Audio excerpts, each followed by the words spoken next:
Hello, everyone, and welcome to Qminder Service Intelligence Podcast, where we interview customer service and support experts from around the world. For this episode, we have David from Wolt. David is the head of customer support in the Baltic region and a dear friend of mine as well. So, welcome, David. Thank you very much, Mr. Gustav. It is nice to be here. David, you have an interesting story. You are working for a Finnish startup. You are British, and you live in Estonia. So, maybe let's start off with this interesting story, how you ended up here. Yeah.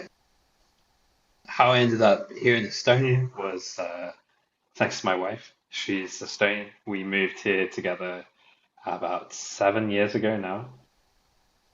And how I ended up working at a Finnish company doing support, I think, is related to the same story. So when my wife and I moved to Estonia, we needed to move our money from the UK to Estonia.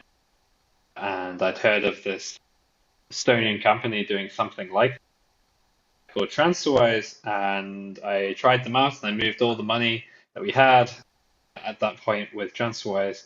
And as I was researching, because it was very early days for that company, as I was researching, making sure that they wouldn't steal all of our money, I saw that they had a job available to work as a support associate in Tallinn. So I thought, if I get the job, then they're less likely to steal my money, because that would be a bit bad, because I'd actually be employed there. So I applied for the job, got the job, started working in support, and figured out that this is the right area for me. So yeah, I really enjoyed my time in TransferWise, and that really set a direction for me. I then did a bunch of other jobs, including working with you at Leapin, and then rebranded to Zolo.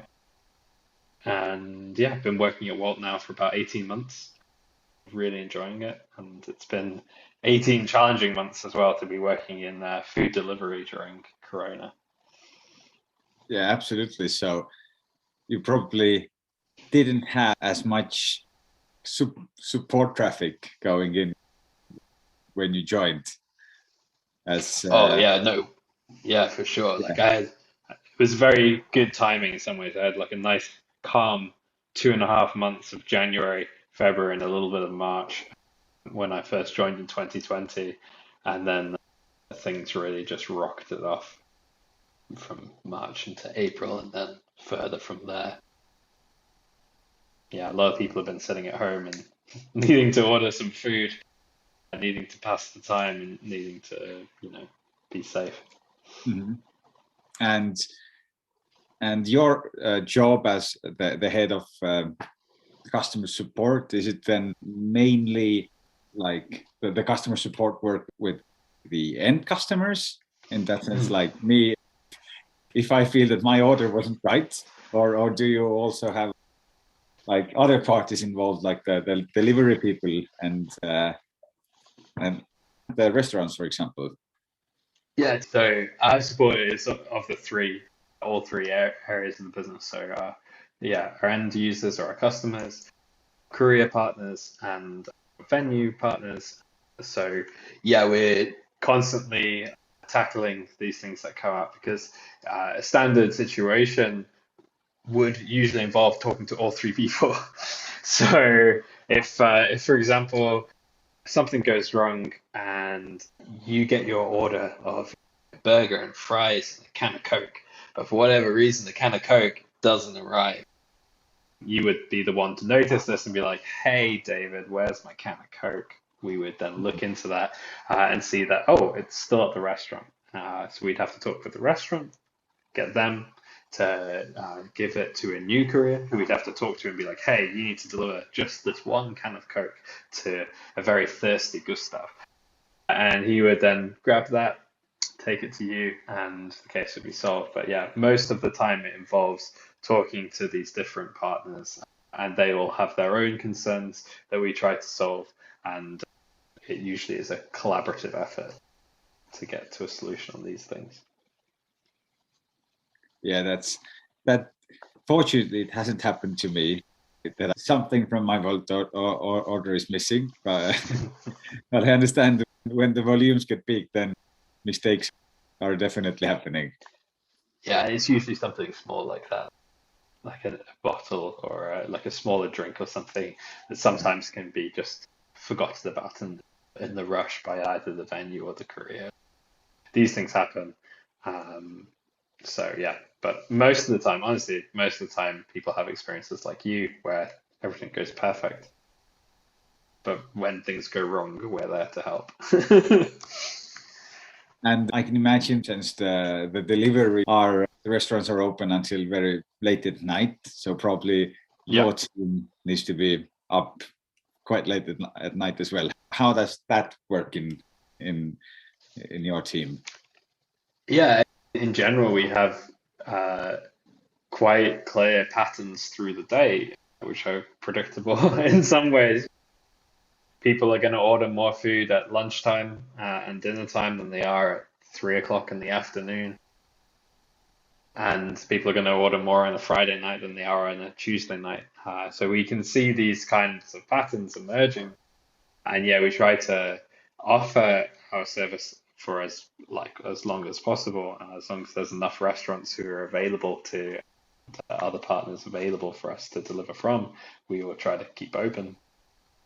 But yeah, like for the team, it can be quite tricky. Like there are clear moments in the day which are going to be really busy, and then there's going to be other moments of the day which are going to be really quiet. If we want enough people working at 7, 8 o'clock on a Friday when things are at their busiest, it means we're going to have quite a few people usually working at 3, 4 o'clock in the afternoon on Friday when things are usually very quiet. So yeah, it's a mixture of things, but in general, we try to manage it well for those peak moments of the day. Mm-hmm. And so we're gonna talk about the data that you use for recognizing all the patterns, but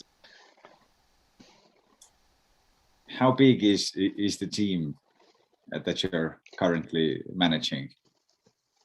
So I manage a team of team leads. I have 7 team leads on my team at the moment, hopefully 9 by August. But yeah, like we have a good number of team leads throughout Estonia, Latvia, and Lithuania. And the size of the team at the moment is around 70 people, but it's constantly growing.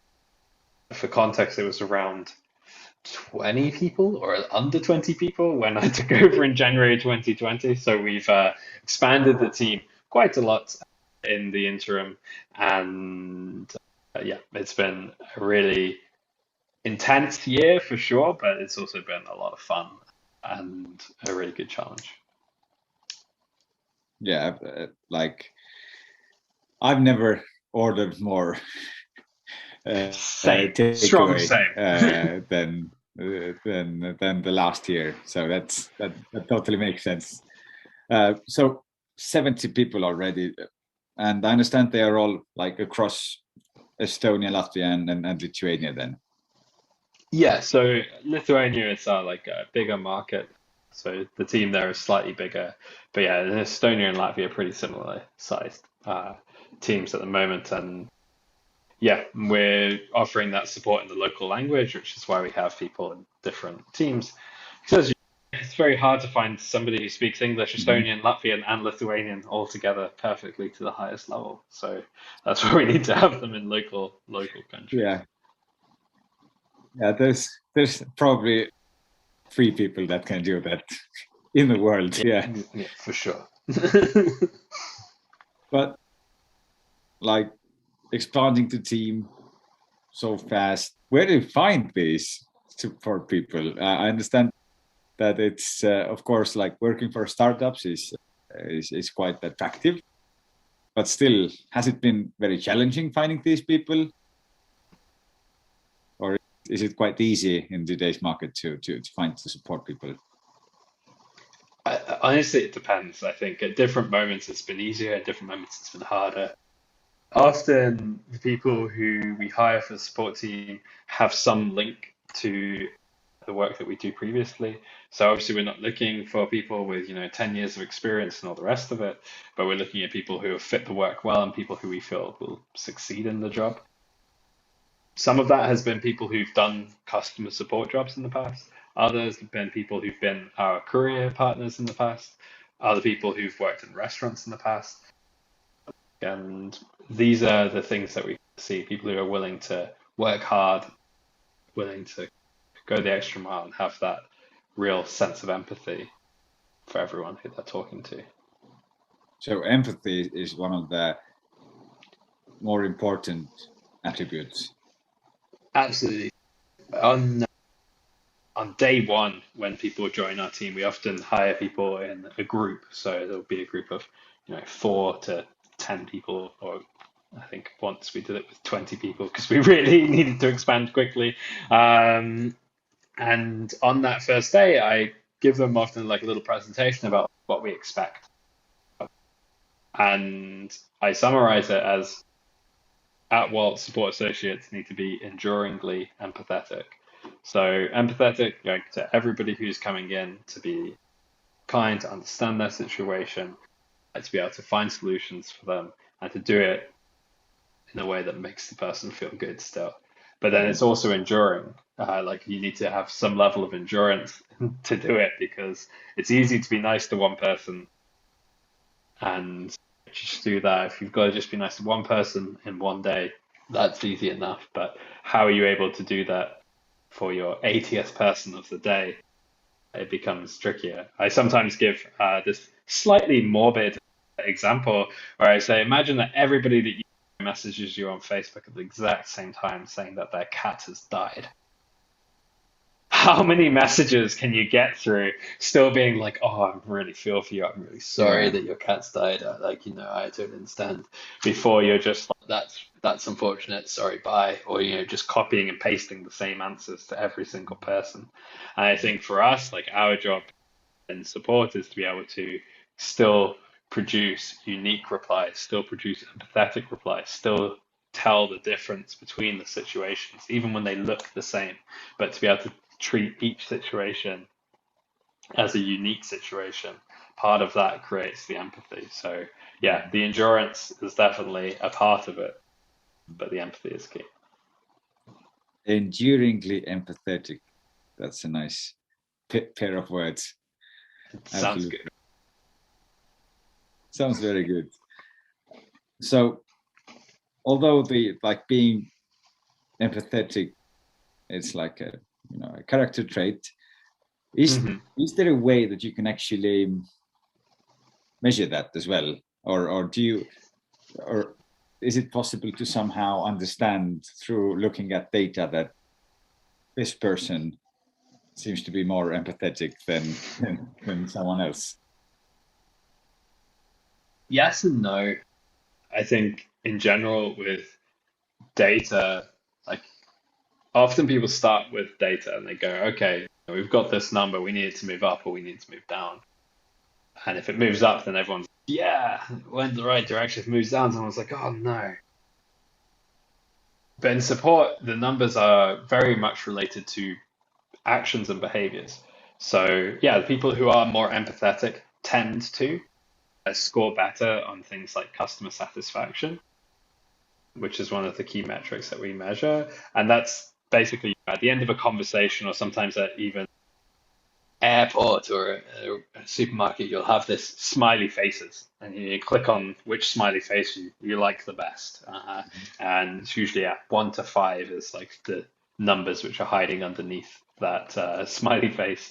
And so that's one of the things that we measure, and we try to keep that high. But it's through the actions and the behaviors. So people can learn to be more empathetic. People who are naturally empathetic sometimes still need input on like the ways of writing it, the ways of expressing that empathy. But yeah, there's like customer satisfaction especially would be one of the main ways that we measure that. But yeah, it's not perfect. I can't tell you this is definitely the most empathetic person because of this number. None of the numbers are perfect, but they give us an indication. And that can make us then look into the behaviors and actions and see that those things are aligned with the way that we want to work. Mm-hmm. And it's probably part of the training as well, as you mentioned, when they arrive.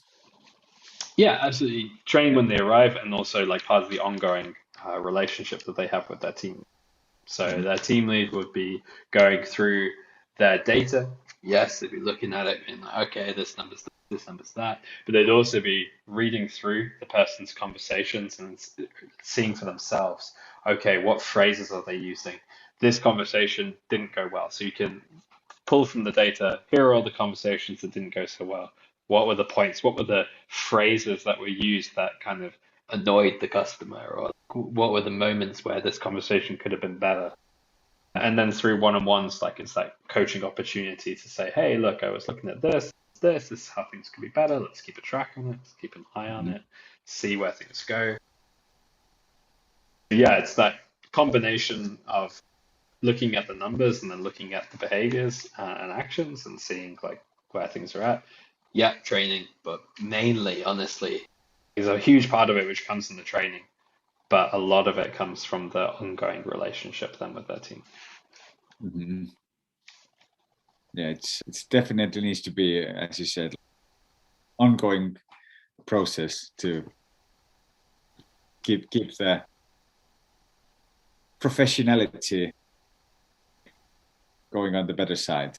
As we are talking about like good customer service, what would be your kind of short definition about, or if I would ask you, David, I have a very silly question, like what is good customer service to you?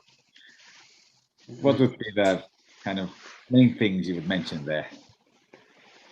And so the main things I would say, it's exceeding people's expectations. So I think people's expectations change depending on the scenario. So if I calling you, Gustav, as a friend, I would expect you to pick up the phone. If I send you an email, I don't necessarily expect a response within 30 seconds. If I send you a message on Facebook, then it depends. Maybe immediately or maybe in 8 hours or the next day. But I think the expectations is a huge part of it. So figuring out, first of all, like in your context, what are the expectations or what might be the expectations of the customers, and then figuring out how to exceed that. So speed is part of it. Like you want to be fast, faster than they expect you to be. And then I think it goes back then to that empathy side that you want to be heard. So you want, as a customer, you want to be heard. You want to know that they've understood my situation and that they're going to take that seriously. Once I'd see that, like when that doesn't happen, for me as a customer, or when I see other customers, or you read about these things online, it's when people then start to get annoyed. People get annoyed when things have been slow and when they feel like they haven't been heard, or that their situation is being taken as just the computer says no, or we can't do that. I'm sorry. Saying sorry isn't the same as like providing the actual reaction that's been desired. So yeah, that's not a very short answer, but I would say ultimately good service, good support is fast, it's empathetic, and it gives you like the opportunity to have been heard. And then I think it's the final thing, it has a solution. It has a solution that everyone can be happy with. Mm-hmm. And it's definitely challenging at times to provide a solution that everyone's happy with. Of course, if you message, if we're working somewhere and the customer says to me, like, I want €1,000,000, otherwise I'm never going to use your service again. It's unlikely that many companies in the world that they're going to give you €1,000,000 to guarantee that you continue to use the service. So yeah, you can't always succeed, but it's about being able to do that the majority of the time. There's always edge cases. There's always going to be people at the most extremes. But as long as you are able to provide the best possible service to the absolute majority, then handling those few edge cases can be done well. This answers you provided are really good, especially when you talk about like exceeding people's expectations. I think that's what really makes you maybe fall in love with the brand as well, since you have a lot of different alternatives nowadays. I could either order from Bolt or Bolt here in Estonia, or whatever, Uber Eats, and there's a million people.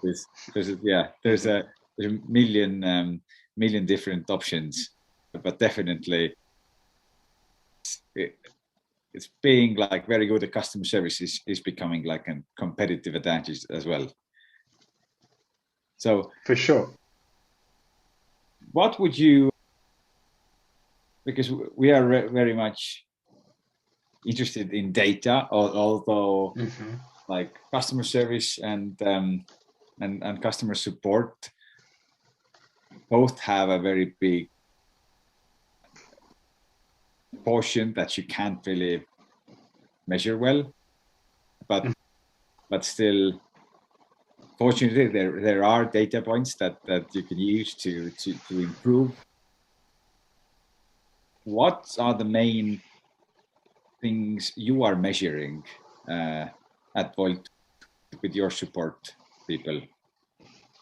Yeah, so I would say that first of all, it changes over time. So what we were measuring a year ago isn't necessarily what we're measuring now, and 2 years ago, definitely not what we're measuring now. We continue to try and find numbers that better reflect some of those like intangibles that you were mentioning. Like there's intangible things where you're like empathy. Yes, we can have some proxies for some things which are close to that, but not completely there. So we have to continue to look. I think the main thing when I started at Walton, we were like just setting some of these things up as how to set up support. I was hoping for a balanced view to try and cover as much of somebody's work as possible. Because often you'll see people who are like, I'm great at this, but not at this. And they can either be praised for the thing that they're great at, if that's the thing that's most important for the organization, or if the thing that is most important for the organization is the thing that they're bad at, then they'd be like, oh, this is not good. Whereas really it's a balance of both. And that person's probably pretty good, but like needs to work on this thing and can pull back a little bit from another area. So some of the things that we look at is speed and support, like speed of the first report, to know that there's another human being there, to know that conversation is not going to take too long, so that these conversations start to finish done quickly as well. So that is, speed is one kind of key area that we want to measure, and we look at those first response times, handling times, like how long did it take to handle the conversation in total. And then customer satisfaction, like I mentioned already, that kind of 1 to 5 scale in terms of being able to see what the percentages are. And then I don't know what the word for it would be, but like quantity of work. So like the efficiency of how much work a person can do per hour. And then there's a few other details that we sometimes look at. We want to understand what the issues are that people are talking to us about so we can solve those in the future. So we measure things like tagging, percentage people have been doing that, how accurately. And then we have some monetary things that we look at as well to make sure that expectations are aligned through the team in terms of refunds and stuff like this. Because the one thing that we don't want to happen is, let's say me and you are both working in support, and I'm always super generous. So the customer comes and talks to you, and you say, no, I'm sorry, we're not giving you $1 million for this situation. Then they'd be like, oh, can you put me on to David, please? Because he always gives me $1 million for this situation. So that's the thing that we want to avoid. We want to have as much as possible the same experience no matter who you talk to from the team. So those are the things that we look to measure as individuals as well as a overall organization. And just to add a little bit extra on there, when we're looking at these things, we're looking at, for example, with speed, we're looking at not averages.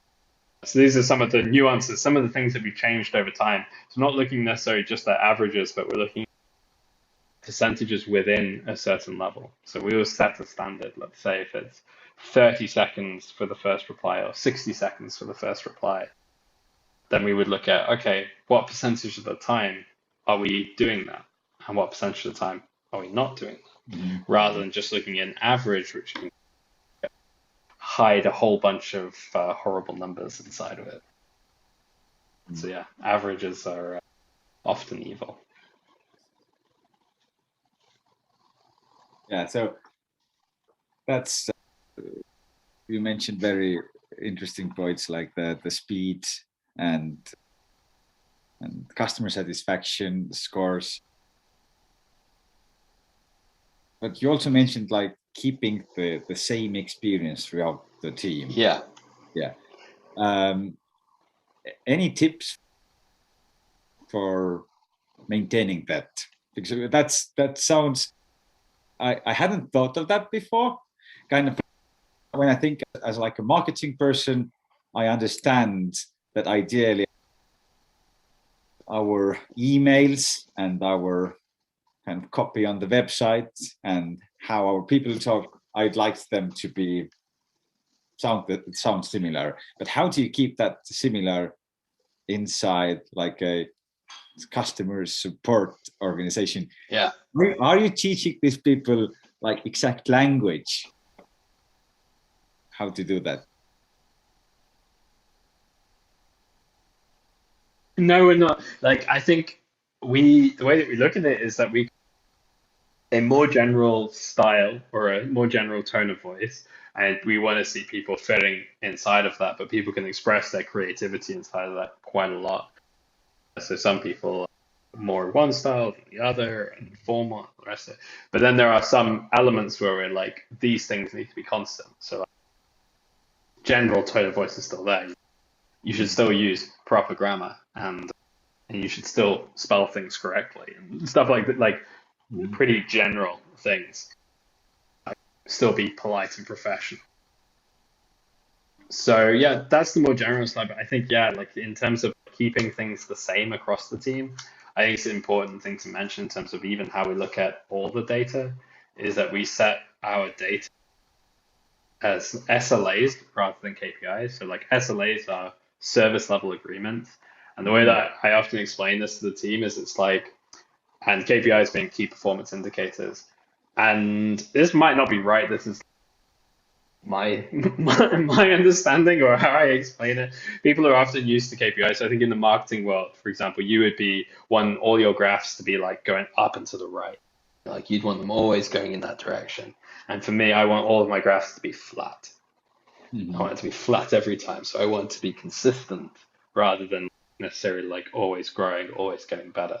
Because there's a certain point at which you're like, can we get better than this? Have we reached the top?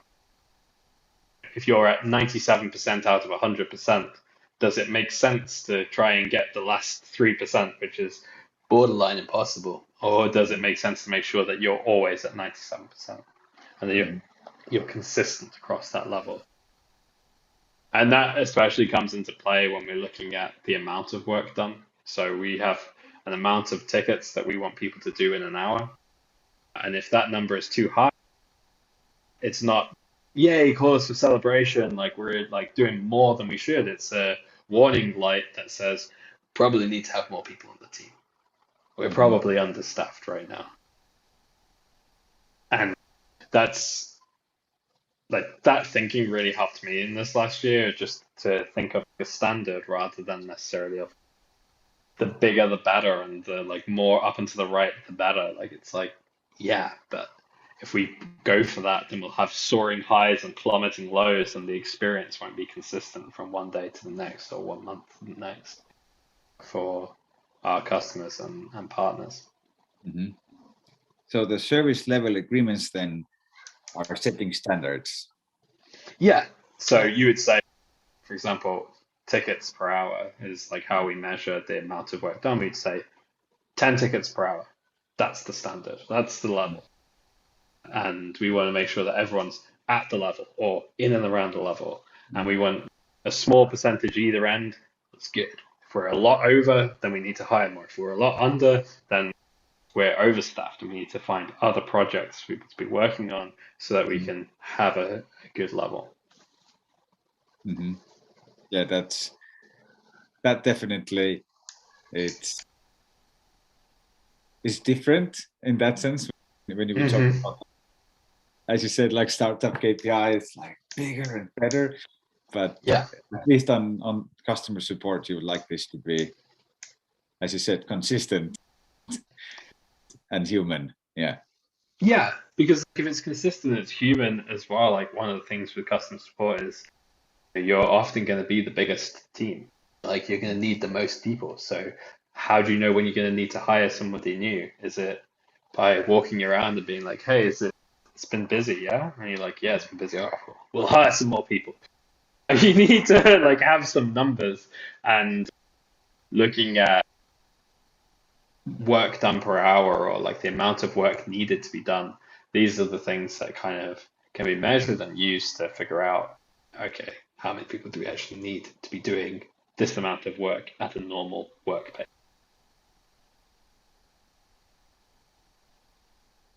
So we've talked about using data and now service level agreements.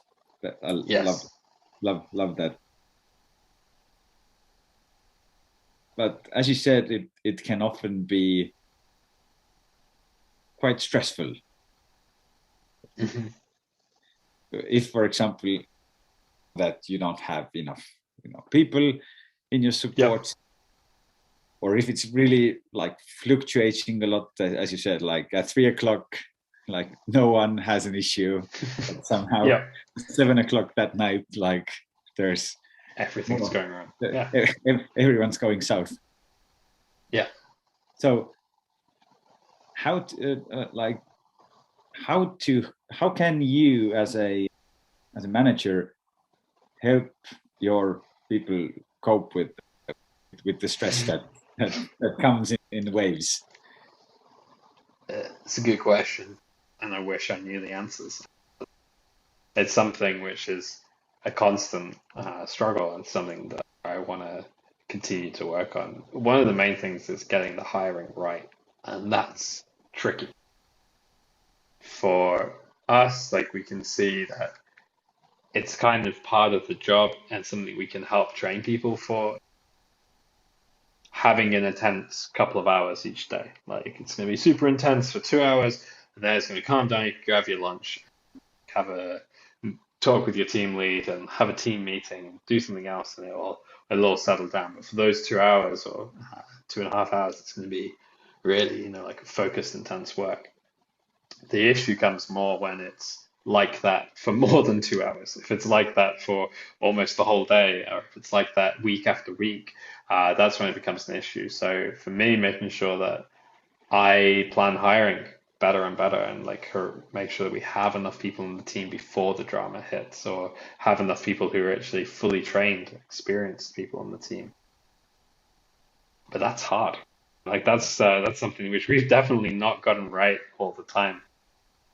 We've had different moments where we've grown more than we expected. So again, at the beginning of Corona last spring, it was pretty tough because we started doing a lot more work than we had been previously, and overnight we were suddenly dramatically understaffed.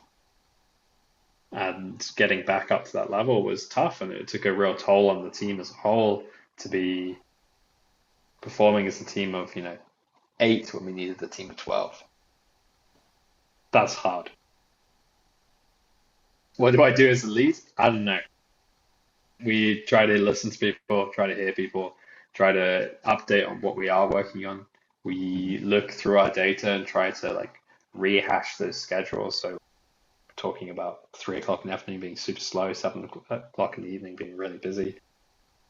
Okay, how do we shuffle things around to try and make it that we have more people at that time than we do at this other time? And then sometimes when it comes down to it, it's just you just got to jump in yourself. And so there's been quite a few moments in the last 18 months where everything's gone to crap and you need to suddenly jump in and help out for a while. But yeah, mostly it's the hiring element is the long-term solution to the problem. And you try to make it as short term as possible that you can have this. Mm-hmm. Yeah. And this again, like forecasting that is challenging. Like, are people gonna keep, ordering so much from restaurants? Is it already like a habit that now, even if you can go to a restaurant, a lot of people are in the habit of not going? So how it's really interesting to see how that will work out.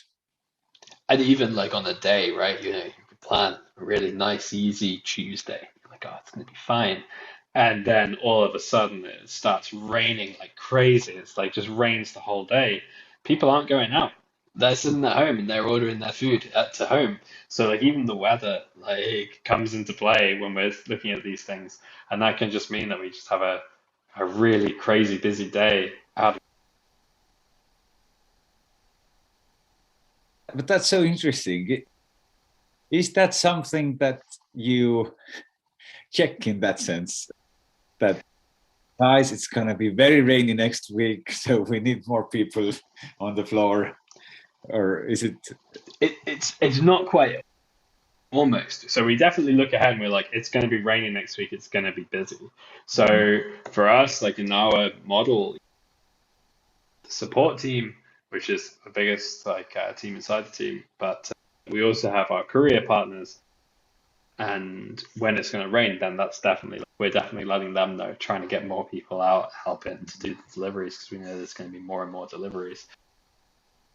But yeah, I think at a certain scale, or potentially like in a bigger market than Estonia, then that might well come into play a lot more.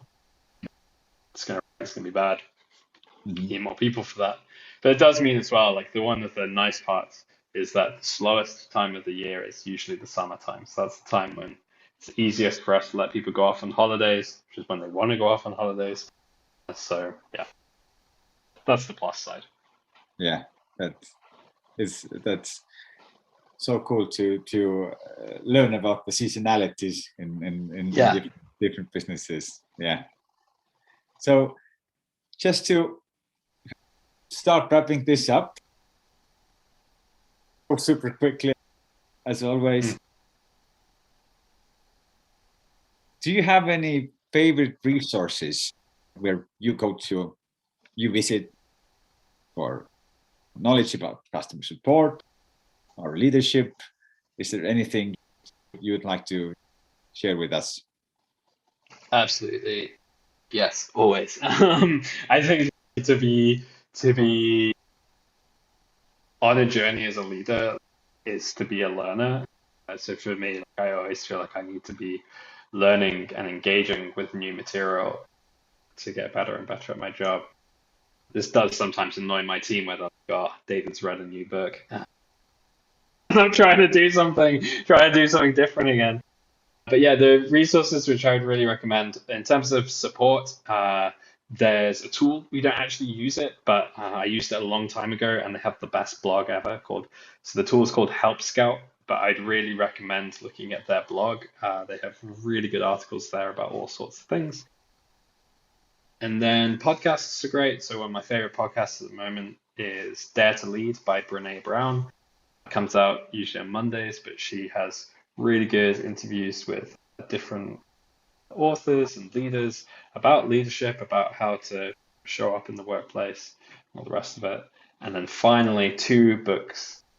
These are the 2 books I actually do make my team read. So Making of a Manager by Julie. She was the I think, VP of product design at Facebook for a long time. But if you have new managers on the team, or just as a refresher, it's like a really good overall book about management.